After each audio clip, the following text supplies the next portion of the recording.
अरे मीरा ने पूरा कटराते, मीरा ने पूरा कटराते हुजूर मसरूर मिला गाजीपुरेरा सरजमीने हुजूर फसीह मिला मीरा ने पूरे कटराते हुजूर मसरूर मिला गाजीपुरेरा सरजमीने हुजूर फसीह मिल्लात हुजूरा हुजूरा सुभान अल्लाह का और महिषपुरे रे इस टेजे महिषपुरे रे इस टेजे থাকলে কেমন হতো জোরে বলো আরে বাগদাদ শরীফে হলে কেমন হতো জন্ম আমার বাগদাদ শরীফে হলে কেমন হতো জন্ম আমার বাগদাদ শরীফে হলে কেমন হতো আরে কৌসো খাজা রাজা কে কৌসো খাজা রাজা কে কৌসো খাজা রাজা কে দেখলে কেমন হতো জন্ম আমার বাগদাদ শরীফে হলে কেমন হতো জন্ম আমার বাগদাদ শরীফে হলে কেমন হতো ব্রাদার আমার জীবনে প্রায় 70টা গজল লিখেছি সব উর্দুতে লিখেছি গজল কিন্তু বাংলা যেহেতু বাংলা আমি লেখাপড়া জানি না সব উর্দুতে লিখেছি কিন্তু গজল লিখেছি বাংলা তার মধ্যে এই গজলটা আর সোনার মদিনার নকল হয়েছে ওইটা ওই গজলটা অনেক ভাইরাল হয়েছে বাংলাদেশ পর্যন্ত ব্রাদার মোহব্বতে বলুন সুবহানাল্লাহ জন্ম আমার বাগদাদ শরীফে হলে কেমন হতো কৌসো খাজা রাজা কে কৌসো খাজা রাজা কে দেখলে কেমন হতো জন্ম আমার বাগদাদ শরীফে হলে কেমন হতো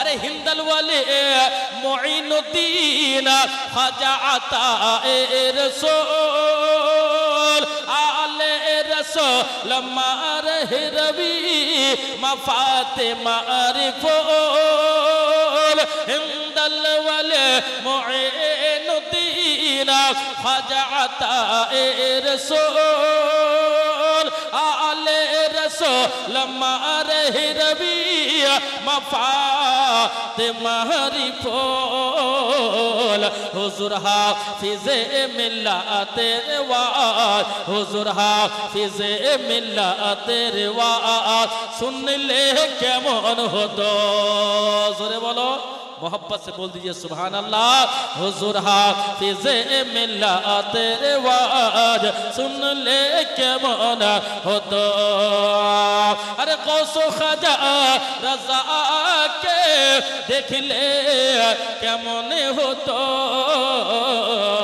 जन्म हमारे बागदाद शरीफ होले केमन होतो अरे पंडबी मादर जाद वली मखदुम जहांगीर से माना उनके पे धोने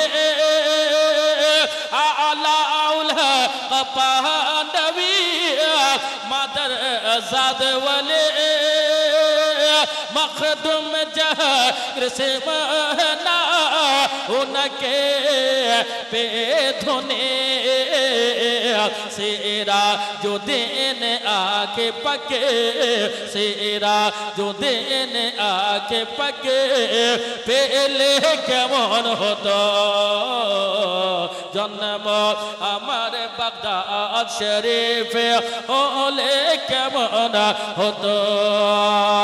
আরে কসো খাজা রাজা কে, কসো খাজা রাজা কে দেখলে কেমন হতো। জন্ম আমার বাগদাদ শরীফে হলে কেমন হতো।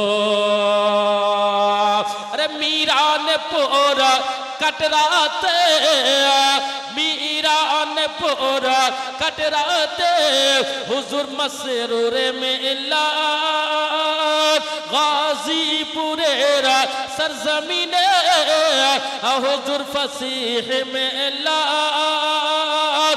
मीरा ने पूरे कटराते हुजूर मसरूर मिलाद गाजीपुरेरा सरजमीने हुजूर फसीह मिल्लात। हुजूरा मासूरा सुभान अल्लाह का और महिषपुरेर इस टेजे, महिषपुरेर इस टेजे থাকলে কেমন হতো। জোরে বলো। আরে महिषपुरेर इस टेजे। या रसूलुल्लाह, या रसूलुल्लाह, जिंदाबाद जिंदाबाद। मीरा ने पुर कटराते हुजूर मसरूर मिलाद गाजीपुरेर सरजमीने हुजूर फसीह मिलाद। महिषपुरेर इस टेजे থাকলে কেমন হতো। জন্ম আমার বাগদাদ শরীফে হলে কেমন হতো। আর সে ছন্দ एक बार तो आपने अपने पीर के नाम से हाथ उठा के बोल दो या रसूल अल्लाह। और आप लोग तो पीर के दीवाने हैं, चाहने वाले हैं, मस्ताने हैं, और इतने बड़े मस्ताने हैं पीर के लिए तो दिल भी आप बिछा देते हैं। सरकार तशरीफ रखिए। सुभान अल्लाह। बंद हाजिर करता हूँ, मोहब्बत से बोलूं सुभान अल्लाह। ए माँ जननी আপনাদের জন্য খাস করে ভাই আমার বললেন সুবহানাল্লাহ, খুব মহব্বত করেন বন্ধু আমার সুবহানাল্লাহ। এই গজলটা আপনাকে পড়তে হবে। বহুদিন আগে আমি গজলটা লিখেছি আর আজকে আপনাদের এই জায়গায় পড়ছি। একবার আরো জোরে বলুন সুবহানাল্লাহ। সুবহানাল্লাহ। বেরাদার বাহু জন্ম আমার বাগদাদ শরীফে হলে কেমন হতো। আরে পীরে তরিকত জালালুদ্দিন আশরাফি আলে রসুল, পীরে তরিকত জালালুদ্দিন আশরাফি আলে রসুল। মহিষপুরের গ্রামের মাজননীরা হলেন গোলাপ ফুল। মহিষপুরের মাজননীরা হলেন গোলাপ ফুল। জামিল রাজা জামালের গজল, জামিল রাজা জামালের গজল লিখলে কেমন হতো। জন্ম আমার বাগদাদ শরীফে হলে কেমন হতো। আরে কসো খাজা রাজা কে, কসো খাজা রাজা কে দেখলে কেমন হতো। জন্ম আমার বাগদাদ শরীফে হলে কেমন হতো। জালসাকে জালসার মতন করে রাখতে হবে, গানের স্টেজ করা যাবে না। জালসাকে যেখানে নবী মুস্তাফা হাজির হচ্ছে, আমাদের আকীদা মোহাব্বতের সঙ্গে আপনারা শুনেছেন, আমি খুবই আনন্দিত, খুবই খুশি হলাম। কিন্তু 10 জন ইমাম হোসেনের দিওয়ানা 500 করে টাকা দিলেন। আর মায়েদের মধ্যে মনে হয় টাকা দেওয়া নিষেধ আছে, কেন বাড়িতে বলে দিয়েছে যে টাকা দিবি না, দিলে তোকে সকালে মায়ের দিব তোমাকে না। ইসলামিক বিনা অনুমতি দান দেওয়া জায়েজ আছে মা, অবশ্যই আপনারা দেবেন। দেখুন স্টেজ হচ্ছে মিম্বরে রসুল হচ্ছে এটা। কোন স্টেজ হচ্ছে এটা? মিম্বরে রসুল। এই স্টেজের উপর সামাজিক ওয়াজ হবে, শহীদে কারবালার ওয়াজ হবে 10 জন ব্যক্তি দিয়ে দিলেন। এবার ইমাম হোসেনের কাফনের কথা বলবো। এই বিরাদরানে মিল্লাতে ইসলামিয়া, ওগো আল্লাহর বান্দা বান্দিরা মন দিয়ে শুনুরা। হযরত ইমামে হোসেন রাদিয়াল্লাহু তাআলা আনহুর মস্তক মোবারক উঁচু জায়গায় পাহাড়ের উপরে রাখা হলো। সারা দুনিয়ার লোক দূর দূরান্ত থেকে দেখতেছিল সুবহানাল্লাহ। পলক ইমামে হোসেনের হিলতে ছিল বেরাদার, লবটাও হিলতে ছিল, মুচকি হাসি হাসতে ছিলেন বেরাদার। হুলকুম থেকে তাজা রক্ত বের হতেছিল। সুবহান ইমামে হুসাইনের মাথা মোবারক হযরত জৈনুল আবেদিন নিয়ে চলে আসলেন। জৈনুল আবেদিন যখন নিয়ে আসলেন, আল্লাহর নবী বলে ওগো জৈনুল আবেদিন, ইমামে হুসাইনের মাথা মোবারকে নিয়ে আমার রওজায় রেখে দাও। ইমাম হুসাইনের মস্তক মাথাকে নবীর রওজা মোবারকে রাখা হলো। একদিন ছিল 38 থেকে 39 দিন হলো। কত দিন হলো বাবা? 38 থেকে 39 দিন হলো। 38 থেকে 39 দিন হলো। 39 দিন হয়ে গেছে শহীদ হবা। ইমাম হোসেনের শহীদ হবা 39 দিন হলো। 40 দিনকার দিনে ইমাম হোসেনের মাথা মদিনার বুকে শহীদ মাথা দফন হবে বেরাদার। 38 দিন হয়ে গেল, ইমাম হোসেনের মাথা নবীর রওজায় রাখা হলো বেরাদার। আমার বিশ্ব নবী পয়গম্বরে আযম সাল্লাল্লাহু তাআলা আলাইহি ওয়াসাল্লামের সুবহানাল্লাহ কবরের কাছে রাখা হলো, রওজা শরীফের পাশে রাখা হলো বেরাদার। নানা নাতিতে কথা আলোচনা করতে জানাব। ইমামে হুসাইন বলে ওগো নানা, আমি তোমার হুসাইন, আমার বডি কারবালাতে, আমার মাথা আপনার রওজা মুবারক।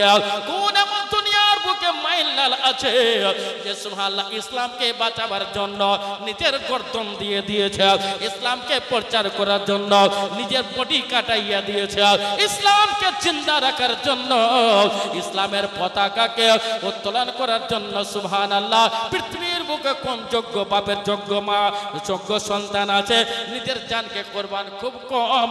হুসাইনের মতন পাওয়া যাবে না বেরাদারা। মাথা মোবারক রাখা হলো নবীর রওজা মোবারকে, আর মাথা কথা বলে নবীর সঙ্গে পয়গম্বরে আযমের সঙ্গে কথা বলতেছে। আমার হুসাইন, ইসলামকে বাঁচাবার জন্য তুমি যাহা করেছো সুবহানাল্লাহ, ইসলামকে জিন্দা করেছো। এই ইমামে হুসাইন, তোমার হুলকুম থেকে যত রক্ত বের হয়েছে ওই রক্তর 72 গুণ বেশি তোমার সাহাবীকে, তোমার সুবহানাল্লাহ मानने वाला क्या, तुम्हारे मोहब्बत करने वाला क्या, हुसैनी जलसा करने वाला क्या। इमाम हुसैनेर 40 दिन হবার পরে যারা জীবনী করাবে জলসা করাবে তাদেরকে সুবহানাল্লাহ তুমি জান্নাতে নিয়ে যাবে। ইমামে হুসাইন যখন জান্নাতে যাবেন মহিষপুরের লোককে সঙ্গে করে নিয়ে জান্নাতে যাবে। জোরে বলো সুবহানাল্লাহ। ইমাম হোসেন জান্নাতে গেলে ইমাম হোসেনকে মাননে ওয়ালাকে ইমাম হোসেন জান্নাতে নিয়ে যাবে, 100% নিয়ে যাবে। কেন? আপনারা হুসাইনি। আজকে যে দিলেন আপনারা 500 করে টাকা ইমাম হোসেনের মোহব্বতে দিয়েছেন। আল্লাহ গো, সেরকম তো নামায় আমাল আমার কাছে সেরকম নেই। ইমাম হোসেন মোহব্বত দিয়েছেন এই মুসলমান। তাহলে ইমাম হোসেনের মাথা মোবারক নবী মুস্তাফার রওজায় রাখা হলো 38 দিনকার দিনে। কতদিন মনে রাখবেন? কতদিন বললাম? 38 দিন। তাহলে শহীদ হওয়া হলো কতদিন? 38 দিন। একদিন রাখা হলো 39 দিন হলো। 40 দিনকার দিনে সবাই স্বপ্ন দেখলো ইমাম হোসেনের মাথা অন্য কোনো জায়গায় দফন করা হবে না, মা ফাতিমা রাদিয়াল্লাহু তাআলা আনহার কবরের পাশে বাম দিকে ওনাকে দফন করা হবে। জোরে বলুন সুবহানাল্লাহ। মা বেটা এক জায়গা কবরের মধ্যে। মা ফাতিমার সম্মান তো আপনারা জানেন না, ওগো মা বোনেরা আপনারাও জানেন, আপনারাও বুঝেন না মা ফাতিমার সম্মান কত বড়, মা ফাতিমার মর্তবা মর্যাদা কত বড়, মা ফাতিমার ইজ্জত আল্লাহ কত বড় দিয়েছে। বেটা যখন দফন হলো জান্নাত থেকে কাপড় আসলো বেরাদারা, জান্নাত থেকে ইমামে হুসেনের মাথার কাপড় আসলো, তিনার জানাজা হলো বেরাদার। হযরত জৈনুল আবেদিন ইমামে হুসাইনের জানাজা পড়িয়েছিলেন। জোরে বলুন সুবহানাল্লাহ। ও জৈনুল আবেদিন জানাজা পড়াবার পরে পরে উনাকে দফন করতে যাবে, বডিতে নাই কোলে। একদিন ওই বাবার কোলে জৈনুল আবেদিন ছিলেন। আজকে বাবা ইমামে জৈনুল আবেদিনের কোলে মাথা নিয়ে আগে আগে চলতে আছেন। আপনার বাড়িতে যদি বাচ্চা মারা যায়, আপনার বাড়িতে ছোট সন্তান যখন মারা যায়, আপনি কোলে করে নিয়ে চলে যান গোরস্থানে। ওই বাবার কোলে একদিন বাচ্চা ছিল, আর ওই বাচ্চার কোলে আজকে বাবা চলে যাচ্ছে। সুবহানাল্লাহ। যখন সুবহানাল্লাহ দাফন করে দেওয়া হলো, কাফন দাফন যখন হয়ে গেল, হবার পরে পরে হযরত জৈনুল আবেদিন রাদিয়াল্লাহু তাআলা আনহু সুবহানাল্লাহ নবী মুস্তাফার বিটি মা ফাতিমার কবরের কাছ থেকে যখন বের হতে আরম্ভ করলেন, মদিনার লোক বলে ওই রাত্রের মধ্যে থেকে কয়েক রাত গোটা গোরস্থান আলোকিত হয়ে থাকতো। জোরে বলুন সুবহানাল্লাহ। ইমাম হুসেনের মাথা মোবারক 40 দিনকার দিনে দফন হলো। আচ্ছা বলুন তো, কোন লোক মার্ডার হবার পর, কতল করে দেওয়ার পর 40 দিন রাখলে তার লাশ কি হাল হবে? গোস্ত ঝরতে শুরু করে দেবে। কিন্তু ইমাম হোসেন জিন্দা ছিলেন, আর জিন্দা আছে, জিন্দা থাকবেন ইনশাআল্লাহ তাআলা। ব্রাদরান মিল্লাত ইসলামিয়া মা, অবশ্য আশা করছি মায়েদের কাছ থেকে 10 জন হয়ে গেছে, আর যদি না হয় তাহলে সুবহানাল্লাহ মায়ের দিক থেকে আমার তরফ থেকে 500 টাকা আমি মনে করছি দিয়ে দিব। সুবহানাল্লাহ। আমি প্রত্যেকটা জালসায় দেই, এখানেও দিতে হবে 500 টাকা আমার তরফ থেকে। সুবহানাল্লাহ। এই মায়ের দিক থেকে আমার তরফ থেকেও 500 টাকা আমি দিব ইনশাআল্লাহ তাআলা। এটা আমি দিলাম ইমাম হোসেনের মোহাব্বতে। তাহলে মায়ের দিক থেকে সংখ্যা মোটামুটি 2-3টা হয়ে গেছে। কটা হয়েছে গো? কটা হলো? একটা আর দুটো। সুবহানাল্লাহ 2 জন হলো। আর মায়ের দিক থেকে সুবহানাল্লাহ 8 জন বাকি আছে ইনশাআল্লাহ তাআলা। প্রত্যেকটা মা 500 টাকা করে 8 জন মা দেবে। তবে সুবহানাল্লাহ মার কথাটা আপনাদের সামনে আমি তুলে রাখবো ব্রাদার। যাই হোক, আজকে আমাদের এই জালসা কিসের জন্য হয়েছে জানেন তো? ইমামে হুসাইনের শহীদ উপলক্ষে প্রত্যেক বছর নয়, মহিষপুরের জীবনী কমিটি, জালসা কমিটি এই বছরও করেছে। তো এই বছরও করেছে। তো কমিটিরা তো রাত দিন মেহনত করে কি করে না? রাত দিন খাটাখাটি করে 70টা ডেগ আপনার খিচুড়ি রান্না হয়েছে, লঙ্গর খানা খোলানো হয়েছে। সবাই খেটে হাত পাকে ব্যথা, রাতকে রাত দিনকে দিন ঘুম হারাম হয়ে গেছে। রামিল ভাই বলছিলেন, আনাসুল ভাই ফোন করলে, জামিল ভাই যারা আছে সব 100 নাম মুখস্থ আছে। সুবহানাল্লাহ। তো ব্রাদরানে মিল্লাত ইসলামিয়া জালসা কমিটি বলছিলেন, হুজুর আমার হাতে পায়ে ব্যথা হয়ে গেছে। তা আপনারা সামনে বছর জালসা করার নিয়ত আছে কি? এই জালসা হবাত মহিষপুরের নাম হচ্ছে না বদনাম হচ্ছে বলুন? এই মহিষপুরের নাম হচ্ছে না বদনাম হচ্ছে? জায়গা জায়গা মন্দিরের জন্য, জায়গা জায়গা